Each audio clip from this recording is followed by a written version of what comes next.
శ్రీ గురు దత్తాత్రేయాయ నమః. ధనత్రయోదశి రోజున ఈ జంతువును కనుక చూస్తే విశేషమైన అదృష్టం కలుగుతుందని చెప్పి మనకి ప్రాచీన తంత్రశాస్త్ర గ్రంథాలు కొన్ని తెలియచేస్తున్నాయి. అదేమిటో తెలుసా? బల్లి.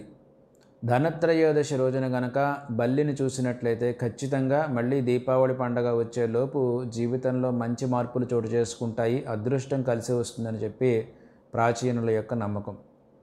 మనకి జ్యోతిష శాస్త్రంలో కూడా బల్లిపాటుకు సంబంధించి కూడా ఒక విభాగం ఉంది. అంటే బల్లి మానవ శరీర భాగాల మీద ఎక్కడెక్కడ పడితే ఏ ఫలితాలు కలుగుతాయి, ముఖ్యంగా బల్లి పడడం అన్నదే అశుభంగా కూడా భావిస్తారు.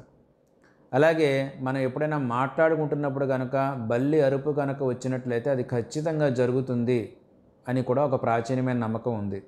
అంటే మనం మాట్లాడుతున్నప్పుడు బల్లి కనుక అరిచిందనుకోండి, అది శుభశకునంగా, అది సత్యం అన్నట్టుగా, అది జరుగుతుందన్నట్టుగా ప్రాచీనమైన నమ్మకం. అయితే దీని గురించి అద్భుతమైన విషయం ఏంటంటే ధనత్రయోదశి రోజు మాత్రం ఎక్కడా కూడా బలులు అనేవి కనిపించవు. అలాగని చూడమన్నాం కదా అని చెప్పి ముందే వాటిని ఎక్కడైనా గేలం వేసి పట్టుకుని జాగ్రత్తగా ఆ రోజు చూడడం కాదు. సహజంగా మనకి కనిపించాలి, సాధారణంగా కనిపించవు. కనిపిస్తే కనుక ఖచ్చితంగా మీరు మనసులో ఏదైనా కోరిక కోరుకుంటే కనుక అది జరుగుతుందని చెప్పి మన ప్రాచీనమైన నమ్మకం. ఎందువల్లంటే సృష్టిలో ఒక మనిషికి తప్ప ప్రతి జీవికి కూడా ఏదో ఒక రకమైన అద్భుతమైన శక్తిని ఇచ్చాడు భగవంతుడు. మనిషికి మాత్రము మాట్లాడే శక్తిని, భావాలని చెప్పగలిగే శక్తిని, సాధనా శక్తిని, సంకల్ప శక్తిని ఇచ్చాడు. మనిషి తలుచుకుని తన ప్రయత్నం వల్ల సాధించగలడు. అయితే వెన్నుపాము అడ్డంగా పుట్టి అడ్డంగానే పెరుగుతాయి కాబట్టి నిలువుగా మనలాగా అడ్డంగా పుట్టి నిలువుగా పెరగవు. కాబట్టి వాటికి కుండలిని శక్తి అలాంటివి ఏవి యోగ సాధన చేసే అవకాశం ఇతర జంతువులకు ఉండదు. కాబట్టి వాటికి కొన్ని ప్రత్యేకమైన, ప్రతి జీవికి కూడా కొన్ని ప్రత్యేకమైన శక్తులను భగవంతుడు ప్రసాదించాడు. అయితే బల్లిపాటు వల్ల ఎందువల్ల కంగారు పడాల్సి వస్తుందంటే కనుక సైంటిఫిక్గా చూసుకున్నట్లయితే కనుక బల్లి అనేది కార్డేటా ఫైలం జాతికి చెందిన వర్గానికి చెందిన జీవి మాట. ఇలాంటి జీవులన్నిటికీ కూడా ఏమవుతుందంటే బాహ్య ప్రపంచంలో ఉన్న శత్రువుల నుంచి రక్షణ కోసం వాటి శరీరం పైన విషాన్ని తెచ్చుకోగల శక్తి ఉంటుందన్నమాట.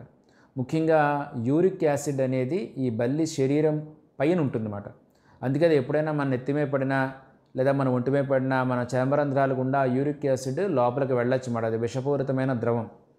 మానవ శరీరంలో కూడా యూరిక్ యాసిడ్ పెరిగిపోతే కనుక మనకి గౌట్ లాంటి, రొమాటిక్ ఆర్థరైటిస్ లాంటి సమస్యలు వస్తూ ఉంటాయి. యూరిక్ యాసిడ్ కూడా మనిషి శరీరంలో పెరగకూడదు.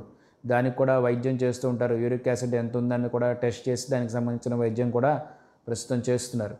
సో యూరిక్ యాసిడ్ పెరిగిపోవడం వల్ల ఏమవుతుందంటే మనకి గడ్డలు రావడం, లేకపోతే రొమాటిక్ ఆర్థరైటిస్ లాంటి సిమ్టమ్స్ రావడం అనేది జరుగుతుందన్నమాట. కాబట్టి అందువల్ల మన పెద్దలు ఏం చెప్పారంటే ఎప్పుడైనా బల్లి మన నెత్తిమే పడినప్పుడు వెంటనే శిరస్నానం చేసి దీపారాధన చేసుకోవాలి. నువ్వు నూనెతోటి ఇష్టదైవం దగ్గర దీపారాధన చేసుకోవడం. అలాగే తులసి దళాన్ని నమలాలి. తులసి దళాన్ని ఒకటి కోసుకుని తులసి దళాన్ని నమిలితే కనుక ఆ బల్లిపాటు వల్ల కలిగిన దుష్ప్రభావం ఏదైనా ఉంటే తొలగిపోతుందన్నమాట.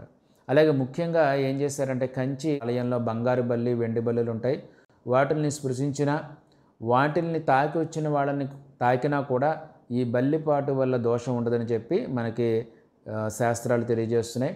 అయితే ముఖ్యంగా ధనత్రయోదశి రోజున ప్రతి ఒక్కరూ కూడా బల్లిని చూడడానికి ప్రయత్నం చేయండి. ఆ రోజున ఆ బల్లిని చూసిన వాళ్ళకి ఒక రకమైన అదృష్టం కలుగుతుందన్నమాట. ఇది ప్రతి జీవికి భగవంతుడు ఇచ్చిన వరం. జై గురుదేవ్ దత్త.